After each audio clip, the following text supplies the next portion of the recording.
মাসি পিসি বনগাঁবাসী, বনের মধ্যে ঘর। কখনো মাসি বলল না যে খই মোয়াটা ধর। যশোদার মাসি কখনো আদর করত না অনাদর, তা যশোদার মনে পড়ে না। জন্ম থেকে সে যেন কাঙালিচরণের বউ। হাতে গুনে যে অন্তে মরন্তে 20টা ছেলে মেয়ের মা। মনেই পড়ে না যশোদার কবে তার গর্ভে সন্তান ছিল না, মাথা ঘুরত না সকালে। কাঙালির শরীর কুপিজ্বালা আঁধারে তার শরীরকে ভূতাত্ত্বিকের মতো ড্রিল করত না। মাতৃত্ব সে সইতে পারে কি পারে না, সে হিসেব কোনোদিন খতিয়ে দেখতে সময় পায়নি। নিরন্তর মাতৃত্বই ছিল তার বাঁচবার ও অসংখ্য জীবের সংসারকে বাঁচাবার উপায়। যশোদা পেশায় জননী, প্রফেশনাল মাদার। বাবুদের বাড়ির বৌঝির মতো অ্যামেচার মা ছিল না যশোদা। এ জীবন পেশাদারদের একচেটিয়া। অ্যামেচার ভিকিরি পকেটমার গণিকা এ শহরে পাত পায় না, এ রাজ্যে। এমনকি ফুটপাত ও পথের নেড়িকুত্তা, ডাস্টবিন লোভী কাক, তারাও নবাগত অ্যামেচারদের ঠাঁই দেয় না। যশোদা মাতৃত্বকে পেশা হিসেবে নিয়েছিল। সেজন্য দায়ী হালদার বাবুদের নতুন জামাইয়ের স্টুডিবেকার গাড়ি এবং বাবু বাড়ির ছোট ছেলের ভর দুপুরে চালক হবার আকাঙ্ক্ষা। আকাঙ্ক্ষাটি ছেলেটির মনে হঠাৎ জেগেছিল। হঠাৎ ছেলেটির মনে ও শরীরে যেসব বাতিক জাগাত, তা তৎক্ষণাৎ পরিতৃপ্ত করতে না পারলে ছেলেটি ক্ষান্ত হতো না। কোনো এক দুপুরে কাঙালিচরণ দোকানের মালিককে দোকানে বসিয়ে কুঁচার আড়ালে 4টে চোরাই সিঙাড়া জিলিপি নিয়ে ঘরে ফিরছিল। প্রত্যহই ফেরে। যশোদা ও সে ভাত খায়। ছানাপোনা 3টি বিকেলে বাসি সিঙাড়া ও জিলিপি খায়। কাঙালিচরণ ময়রার দোকানে তারু নাড়ে ও সিংহবাহিনীর মন্দিরে যাত্রীদের মধ্যে যারা হারায়ে মারায়ে কাশ্যপগোত্র হয়নি, সে সকল যাত্রাভিমানী বামুনদের সদ্ব্রাহ্মণে প্রস্তুত লুচি তরকারি খাওয়ায় লুচি ভেজে। প্রত্যহই সে ময়দাটা আষ্টা সরায় ও সংসারে সুসার করে। এহেন সময়ে বাবুদের ছেলে স্টুডিবেকার সমেত ঘ্যাক করে কাঙালিচরণকে বাঁচিয়ে তার পায়ের পাতা ও গোড়ালির গোছ দুটি চাপা দিল। নিমেষে লোক জমল। নেহাত বাড়ির সামনে দুর্ঘটনা, নইলে রক্ত দর্শন করে ছেড়ে দিতুম বলে নবীন পাণ্ডা চেঁচাতে লাগলো। শক্তিস্বরূপিণী মায়ের পাণ্ডা সে। দুপুরে রৌদ্র রসে তেতে থাকে। নবীনের গর্জনে হালদাররা যে যে বাড়িতে ছিল সবাই বেরুলো। হালদার কর্তা সগর্জনে, হালা আবুইদা ষাঁড়, তুমি ব্রহ্মহত্যা করবাই বলে ছেলেকে পেটাতে থাকলেন। ছোট জামাই তখন স্বীয় স্টুডিবেকার সামান্য আহত দেখে স্বস্তিতে হাঁপ ছাড়লেন এবং সেই পয়সায় ধনী, কালচারে পাঁঠা শ্বশুরগোষ্ঠীর চেয়ে তিনি যে শ্রেষ্ঠতর মানুষ তা প্রমাণের জন্য মিহিন আদ্যির পাঞ্জাবির মতো ফিনফিনে গলায় বললেন, লোকটা কি মারা যাবে? হাসপাতালে নিতে হবে না? ছোট জামাই ও হালদার কর্তা কাঙালিচরণকে সত্বর হাসপাতালে নিলেন। কর্তার মনে আন্তরিক দুঃখ হল। বামুন বলে তার ভক্তি শ্রদ্ধা ছিল। কাঙালি ও যশোদা তার বাড়িতে পালে পার্বণে যায় আসে এবং বৌমারা পোয়াতি হলে যশোদাকে কাপড় সিঁদুর পাঠানো হয়। এখন তিনি কাঙালিকে বললেন, কাঙালি, ভাইব না বাপ, আমি থাকতে তোমার কষ্ট হইব না। হাসপাতালের ডাক্তারকে বললেন, সব কিছু করেন, টাকা লিগা ভাইবার না। কিন্তু ডাক্তারেরা পায়ের পাতা ফিরে দিতে পারলেন না। খুতো বামুন হয়ে কাঙালি ফিরে এলো। ক্রাচ দুটি হালদার কর্তা করিয়ে দিলেন। ক্রাচ বগলে কাঙালি যেদিন ঘরে ফিরল, সেদিনই সে জানল হালদার বাড়ি থেকে প্রত্যহ যশোদার জন্য সিধা এসেছে। বস্তুত হালদার বাড়িতে গিয়ে কাঙালি যশোদার প্রজ্বলন্ত সতীত্ব মহিমার বহু কথা শুনল। যশোদা মায়ের মন্দিরে হত্যা দিয়েছে, সুবচনার ব্রত করেছে, চেতলা গিয়ে সিদ্ধ বাবার চরণ ধরেছে। অবশেষে সিংহবাহিনী স্বপ্নে ধায়ের বেশে বগলে ব্যাগ নিয়ে এসে তাকে বলেছেন, ভাবিসনি তোর স্বামী ফিরে আসবে। এরপর কাঙালি বলল, বাবু, ময়রার দোকানে কাজ করব কি করে আর? কেরাচ নিয়ে তো বসে তারু নাড়তে পারবো না। হ কাঙালি, তোমার লিগা জায়গা দেখা থুইছি। আমার বারিন্দায় ছাউনি দিয়া একটা দোকান কইরা দিমু। সামনে সিংহবাহিনী, যাত্রী আসে যাত্রী যায়, তুমি মুড়ি মুড়কি চিরা বাতাসার দোকান দাও। অহন বাড়িতে বিয়া লাগছে, আমার সপ্তম পুত্র, হেই আবাইগার বিয়া। যতদিন না দোকান হয় ততদিন সিধা যাইব। ক্রাচ খটখটিয়ে কাঙালি সুসংবাদটি আপামরকে বিতরণ করল।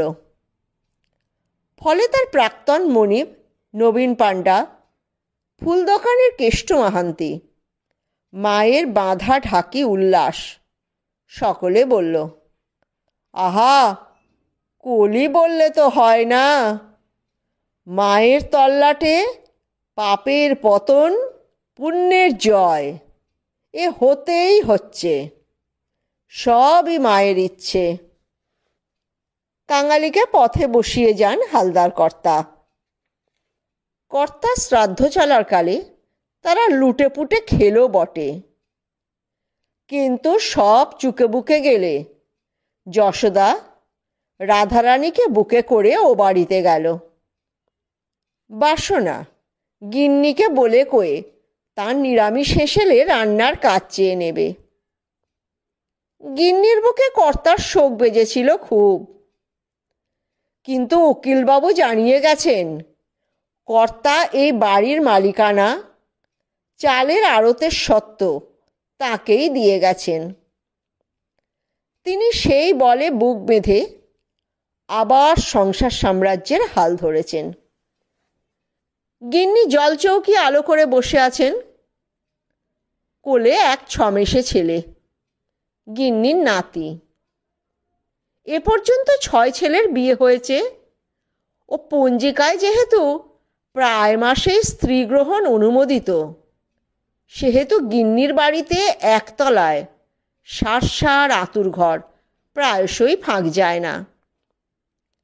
লেডি ডাক্তার ও সরলা ধাই এবারই ছাড়া হয় না। গিন্নির মেয়ে 6টি, তারাও 1.5 বছরে পোয়াতি। তাই কাঁথা, কানি, ঝিনুক, বোতল, rubber cloth, baby Johnson powder, স্নানের গামলার এপিডেমিক লেগেই থাকে। গিন্নি নাতিকে দুধ খাওয়াবার চেষ্টায় জেরবার হচ্ছেন, আর যশোদাকে দেখে স্বস্তি পেয়ে যেন বললেন, মা আমার ভগবান হইয়া আইসে, আরে দুধ দাও মা, পা ধরি। মায়ের অসুখ, তা এমন পোলা যে বোতল মুখে ধরে না। যশোদা তখনই ছেলেকে দুধ দিয়ে শান্ত করল। গিন্নির স্বনির্বন্ধ অনুরোধে যশোদা রাত 9টা অবধি ও বাড়িতে থাকল এবং গিন্নির নাতিকে দফায় দফায় দুধ দিল। তার সংসারের জন্য রাঁধুনি বামনি ভাত তরকারি গামলা ভরে দিয়ে এলো। ছেলেকে দুধ দিতে দিতেই যশোদা বলল, মা, কর্তা তো অনেক কথাই বলেছিলেন, তিনি নেই তাই সে কথা আর ভাবি না। কিন্তু মা, তোমার বামুন ছেলের পা দুখানা নেই, আমার জন্য ভাবি না। কিন্তু স্বামী ছেলের কথা ভেবে বলছি, যা হয় একটা কাজ দাও, নয় তোমার সংসারে রান্না কাজ দিলে। দেখি মা, চিন্তা কইরা দেখি। গিন্নি কর্তার মতো বামুন ভজা নন। তাঁর ছেলের দুপুরে বাইচাগানো দোষে কাঙালির পা গেছে, এ কথা তিনি পুরো মানেন না। তিনি মুগ্ধ ঈর্ষায় যশোদার ম্যামাল প্রজেকশন দেখেন ও বলেন, কামধেনু কইরা তোমায় পাঠাইছিল বিধাতা, বাঁট টানলেই দুধ। আমার ঘরে যেগুলা আনছি তাদের 80 ভাগ দুধও উঠায় নাই।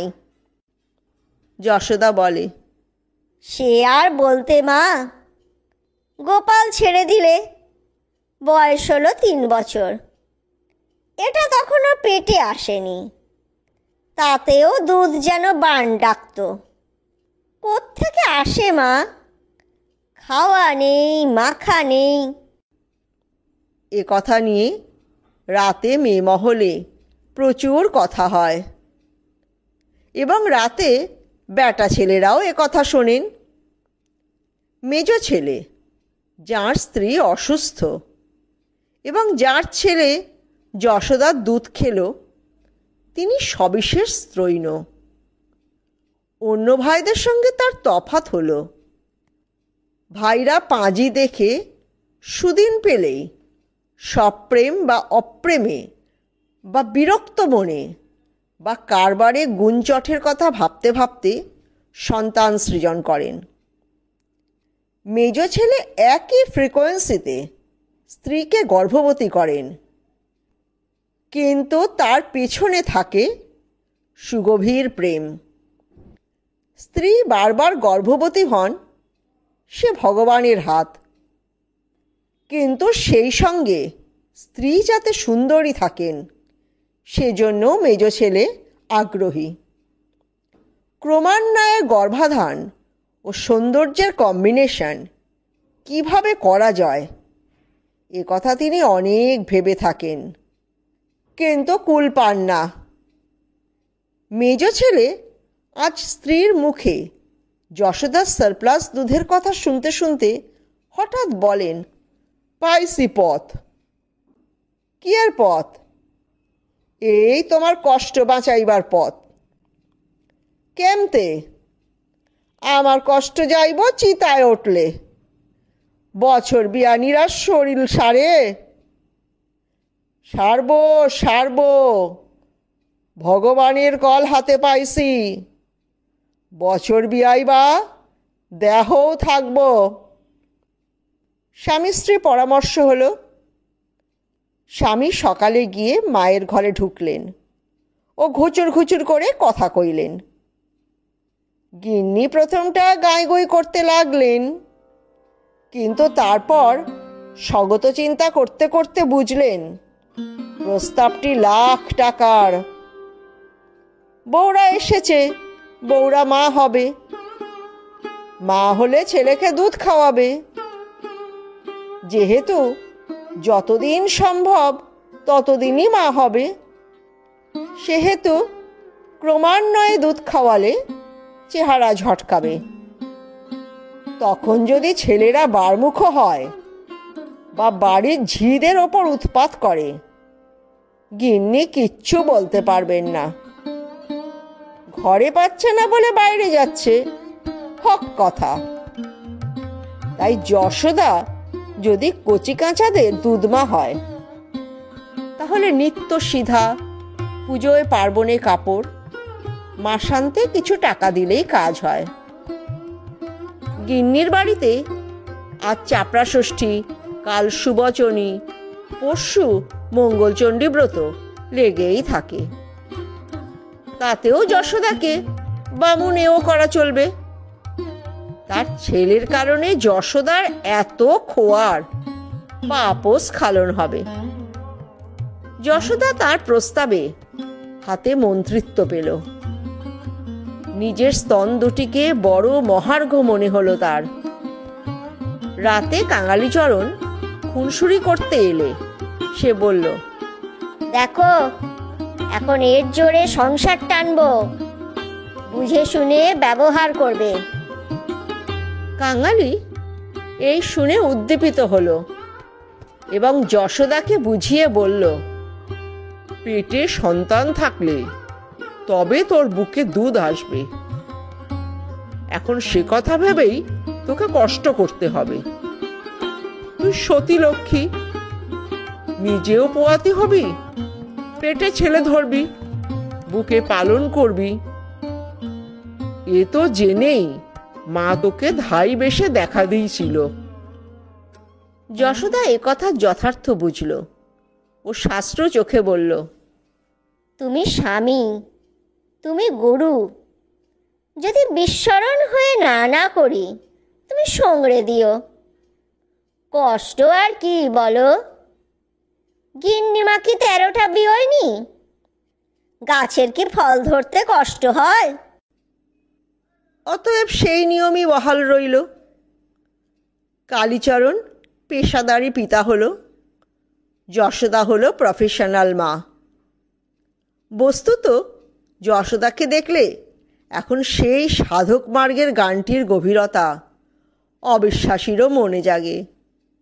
গানটি হলো, মা হওয়া কি মুখের কথা, শুধু প্রসব করলে হয় না মাতা। হালদার বাড়ির চক মেলানো উঠোনের চারধারে বড় বড় ঘরে 12-14টি সুলক্ষণা গাভী হামেশা হামেহাল বজায় থাকে।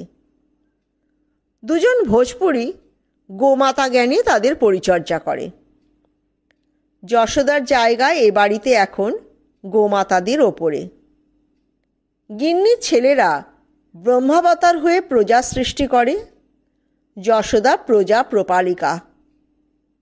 তার দুগ্ধ সঞ্চয় যাতে অব্যাহত থাকে সেদিকে হালদার গিন্নি কড়া নজর রাখলেন।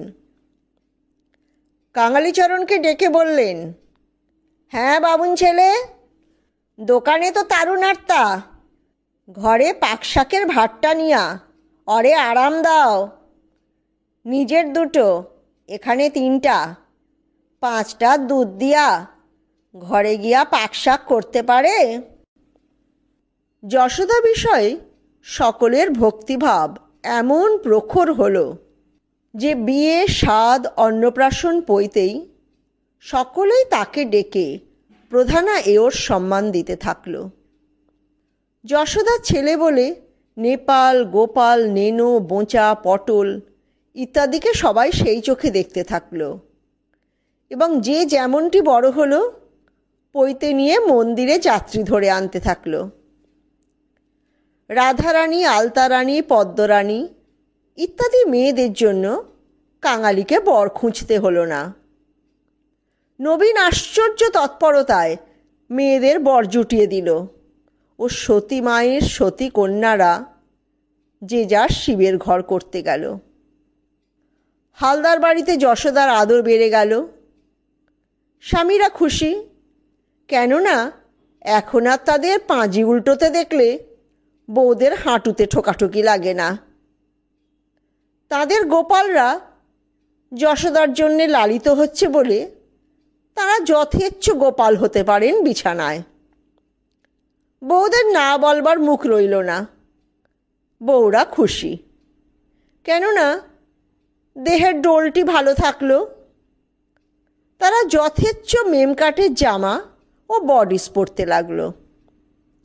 হোল নাইট সিনেমা দেখে শিবরাত্রির করার সময় ছেলেকে দুধ দিতে হলো না। এ সবই সম্ভব হলো যশোদার জন্য। 50-এর দশকে কাঙালির ঠ্যাং কাটা যায়। আমাদের কাহিনী এই সময়ে পৌঁছেছে। 25 বছরে, থরি 30 বছরে যশোদা 20 বার আঁতুড়ে ঢুকেছে। শেষের দিকের মাতৃত্বগুলো বেফায়দা যায়, কেননা কেমন করে যেন হালদার বাড়িতে নতুন হাওয়া ঢুকে পড়ল। এরই মধ্যে সিংহবাহিনীর মন্দিরের পাণ্ডাদের মধ্যে বিষম কলহ হওয়াতে কে বা কারা যেন দেবীর মূর্তি ঘুরিয়ে দিল। মা মুখ ফিরিয়েছেন, এ কথা শুনে গিন্নির বুক ভেঙে গেল এবং মনোদুঃখে ভরা জ্যৈষ্ঠে অসংযত পরিমাণে কাঁঠাল খেয়ে দাস্তবমি হয়ে তিনি মারা গেলেন। গিন্নি মরেই খালাস পেলেন, কিন্তু জ্যান্ত থাকার জ্বালা মরণ হতে বেশি। গিন্নির মৃত্যুতে যশোদার আন্তরিক দুঃখ হলো। বয়স্ক মানুষ পাড়ায় মরলে বাসিনীর মতো সুবিন্যাসে কেউ কাঁদতে পারে না। বাসিনী এ বাড়ির পুরনো ঝি, কিন্তু যশোদার ভাতের থালাটি গিন্নির সঙ্গে বিসর্জন গেল। তাই যশোদা আরও সুবিন্যাসে কেঁদে সকলকে অবাক করে দিল। গিন্নির শ্রাদ্ধ শান্তি চুকে গেলে বড় বউ যশোদাকে বললেন, বামুন দিদি, সংসারে তো ভাঙন ধরল। মেজো সেজো বেলেঘাটার বাড়িতে উইঠা যাইতাছে, রাঙা আর নতুন যাইতাছে মানিকতলা বাগমারি, ছোট যাইব গিয়া আমাগো দক্ষিণেশ্বরের বাড়ি। এখানে কে থাকবে? আমি থাকুম, তবে গিয়া নিচতলা ভাড়া দিয়া দিব। অহন সংসার গুটাইতে হইব। তোমার দুগ্ধে সবারে পালছ, নিত্য সিধা গেছে।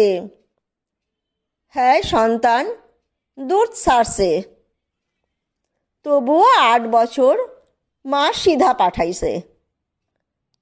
উনি যা মন লয় তাই করছে, পোলারা কথা কয় নাই। কিন্তু অহন তো আর পারলাম না। আমার কি হবে বড় বৌদি?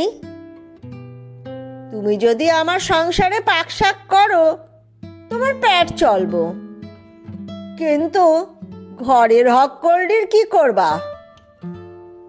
যশোদা চোখ মুছে বলল, দেখি বামুনকে বলি। কাঙালিচরণের মন্দিরে এখন খুবই রমরমা। সে নবীনের বঞ্ঝির সঙ্গে থাকে। কাঙালি বলল, আমার মন্দিরে তুই কি করবি?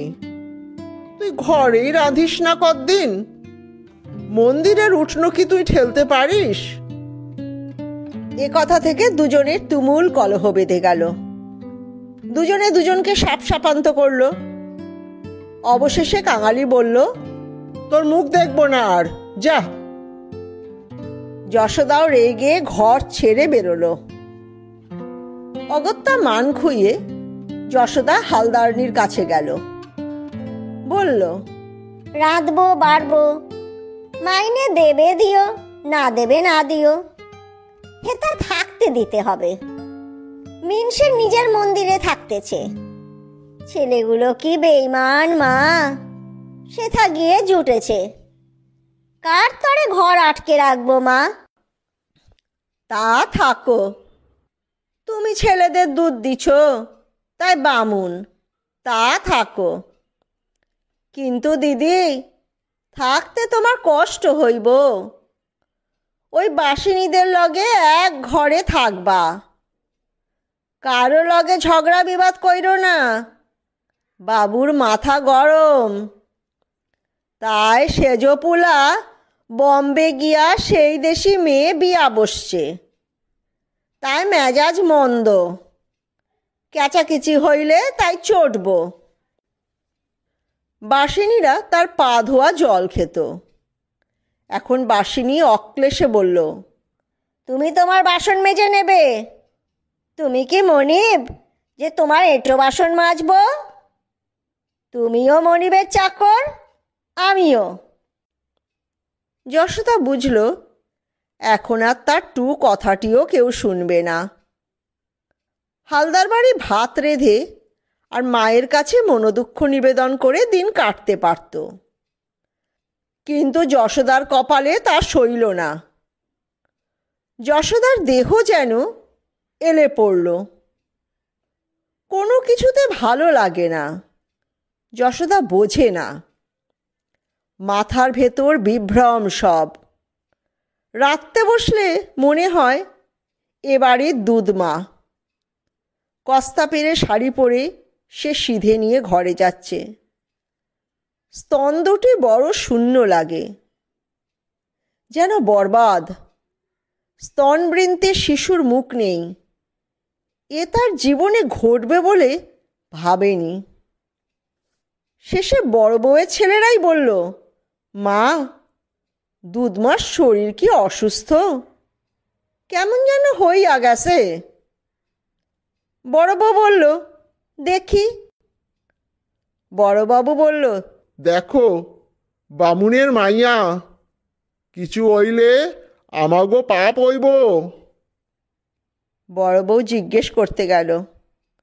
ভাত চড়িয়ে যশোদা রান্নাঘরেই আঁচল পেতে শুয়েছিল। বড় বউ তার আদুর গা দেখে বলল, বামুন দিদি, তোমার বাউ মায়ের উপরটা লাল মতো দেখায় কেন? ইস, দগদগা লাল। কি জানি, ভেতরে যেন পাথর ঠেলে উঠেছে, বড় শক্ত, ঢিল পাড়া। কি হইল? কি জানি, এতগুলোকে দুধ দিয়েছি, তাতেই হয়তো অমন ধারা হলো। ধর, ঠুনকা হয়, মাইঠোস হয় দুগ্ধ থাকলে। তোমার তো কুলেরটা 10 বছইরা। রও, কাল ডাক্তার আইব নাতিরে দেখতে, তারে জিগামু। আমি যেন ভালো দেখি না। রাতে ডাক্তার আসতে ছেলেকে সামনে রেখে বউ জিজ্ঞেস করল। বলল, ব্যথা নাই, জ্বালা নাই, কিন্তু হ্যাঁ জানি এলাইয়া পড়তাছে। ডাক্তার বললেন, জেনে আসুন দেখি, কুঁচকে গেছে নাকি নিপল?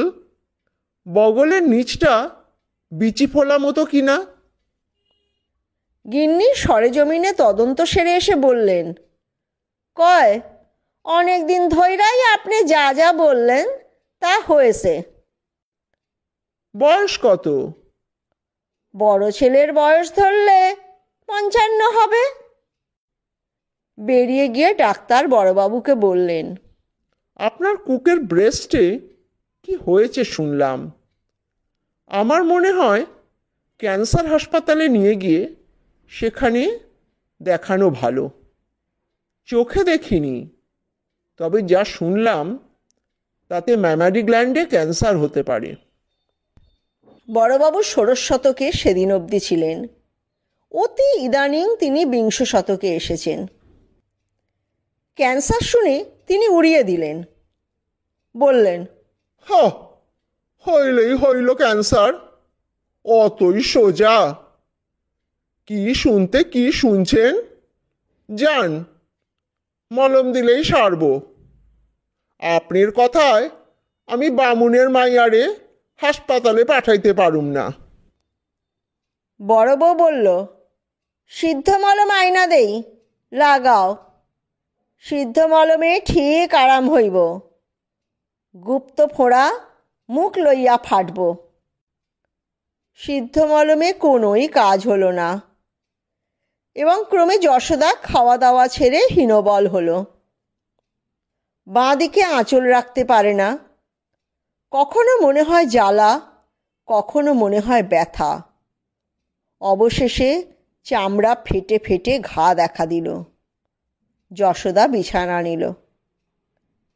ভাবগতিক দেখে বড়বাবুর ভয় হলো, বুঝি তার ভিটেতে বামুন মরে। যশোদার ছেলেদের ডেকে সে ধমকে বলল, মা হয়, এতদিন খাওয়াইছে, এখন হ্যাঁ যে অসুখে মরে, তোরা নিয়ে যা।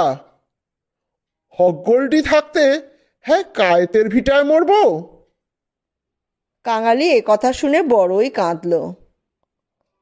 যশোদার প্রায়ান্ধকার ঘরে এসে তাকে দেখে গেল। সেই যে শুলো যশোদা, জ্বরে অজ্ঞান ও বিবশ।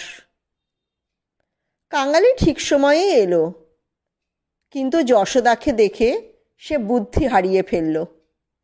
অবশেষে নবীন এসে ধমকে বলল, এরা কি মানুষ? সবগুলো ছেলেকে দুধ দিয়া বাঁচাইল, তা একটা ডাক্তার ডাকে না? হরি ডাক্তারকে ডেকে আনাই। হরি ডাক্তার দেখেই বললেন, হাসপাতাল। এমন রোগী হাসপাতালে নেয় না, কিন্তু বড়বাবুর চেষ্টায় ও সুপারিশে যশোদা হাসপাতালে ভর্তি হলো। কি হয়েছে? ও ডাক্তারবাবু, কি হয়েছে? কাঙালি বালকের মতো কেঁদে জিজ্ঞেস করল। ক্যান্সার। মাইয়ে ক্যান্সার হয়? নইলে হলো কি করে? নিজের 20টা, বাবুদের বাড়ির 30টা ছেলে। খুব দুধ ছিল ডাক্তারবাবু। কি বললে? কতজনকে ফিট করেছে? তা 50 জনা তো হবে। 50 জন? হ্যাঁ বাবু। ওর 20টা সন্তান হয়েছে? হ্যাঁ বাবু। গড! বাবু কি এত মাই খাওয়াতো বলে? তা বলা যায় না। ক্যান্সার কেন হয় তা বলা যায় না। কাঙালি কাঁদতে কাঁদতে চলে গেল। বড়বাবুর মেজ ছেলে ডাক্তারের কাছে গেল। ডাক্তার তাকে সব বুঝিয়ে বলল, একদিনে হয়নি, বহুদিন ধরে হয়েছে। মেজ ছেলে বাড়ি ফিরে এসে বলল, তখন যে অরুণ ডাক্তার কইল ক্যান্সার হয়েছে, তখন লইলেও বাঁচত বুঝি। তার মা বলল, অতই যদি বুঝিস তবে লইস নাই কেন? আমি কি বাধা দিছিলাম? মেজ ছেলে ও তার মনের কোথাও অজানা পাপবোধ ও অনুশোচনা পচা ও আবদ্ধ জলে বুদবুদের মতো জাগছিল ও নিমেষে লয় পাচ্ছিল। প্রথম প্রথম কাঙালি নবীন ছেলেরা যাতায়াত করছিল বটে, কিন্তু যশোদা একই রকম আছে। কোমাটিক জ্বরে ভাজা ভাজা আচ্ছন্ন। তা দেখে কাঙালিদের উৎসাহে ভাটা পড়ল ও ডাক্তারও বললেন, সাড়া দিচ্ছে না, না দিলেই তো ভালো। অজ্ঞানেই শোয়া যায় না, সজ্ঞানে কেউ কি ওই যন্ত্রণা সইতে পারে? ডাক্তার বুঝলেন যশোদার এই অবস্থার জন্য তাঁর মনে অহেতুক রাগ হচ্ছে। যশোদার ওপর, কাঙালির ওপর, যেসব মেয়েরা ব্রেস্ট ক্যান্সারের লক্ষণকে যথেষ্ট সিরিয়াসলি নেয় না এবং আখেরে বীভৎস নরক যন্ত্রণায় মরে, তাদের ওপর। ক্যান্সার রোগী ও ডাক্তারকে নিয়ত পরাজিত করে। একটি রোগীর ক্যান্সার মানে রোগীর মৃত্যু এবং বিজ্ঞানের পরাজয়। ডাক্তারের তো বটেই। স্তনের ক্যান্সারে ব্রেন কোমাটোজ হয়। যশোদার বেলা সেটা মুশকিল আসান হলো। সে যে হাসপাতালে এসেছে, হাসপাতালে আছে, তা বুঝল যশোদা। এবং এও বুঝল এই যে বিবশকারী ঘুম, এ ওষুধের ঘুম। তাতে খুব স্বস্তি হলো তার, এবং দুর্বল আক্রান্ত আচ্ছন্ন মস্তিষ্কে মনে হলো, হালদার বাড়ির কোনো ছেলেটা কি ডাক্তার হয়েছে? নিশ্চয় তার দুধ খেয়েছে বলে এখন দুধের ঋণ শুধছে। সেডেশন কমে এলেই যশোদা চেঁচিয়ে ওঠে, আহ আহ আহ, এবং ব্যাকুল ঘোলাটে চোখে নার্স ও ডাক্তারকে চায়। ডাক্তার এলে স্বাভিমানে বিড়বিড় করে বলে, দুধ খেয়ে এত বড়টা হলে এখন এমন কষ্ট দিচ্ছ?